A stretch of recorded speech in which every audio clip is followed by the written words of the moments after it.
Hey people, today I'm going to solve one of the most basic problems we will face in Excel. That is shifting between accounting standards, whether it would be lakhs or millions. So let's see how it's done in system. Yeah. Let us take this as an example, right? So here what I want is I want to display 150k in USD and show a particular date in the US format. If you can see here, what I done is I put 3rd of April. Okay?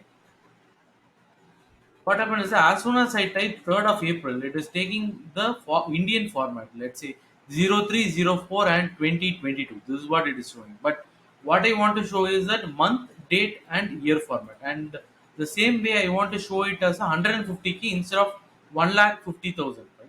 This is what I want to do. So for this, what I'm going to do is I'm going to go to control panel.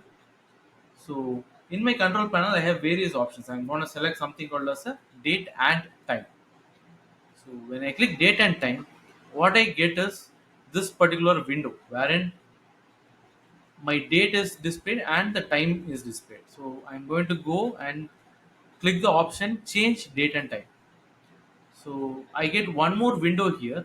So if you can see in this window, I have the date, time, calendar, everything. What I'm going to do is I'm going to go to change calendar settings. So here what I'm able to see is that, see, in the format it's been defined as English India. So this is the first problem, right? So now I have to click the drop down and I get various other options.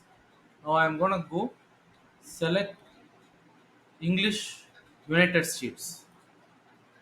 So yeah, as soon as I click that, I get all the other options like say month, date, and year. What would be my long date and everything I'm getting displayed here, right?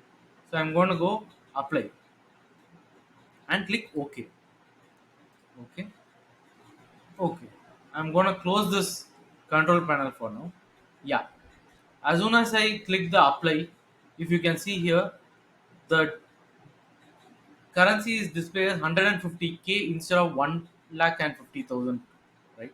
And my date format also changed to month, date, and year format instead of the date, month, and year format. So this is what I wanted to share with you today. And if you like my video, hit the like button, and for more such videos, hit the subscribe button. Thanks.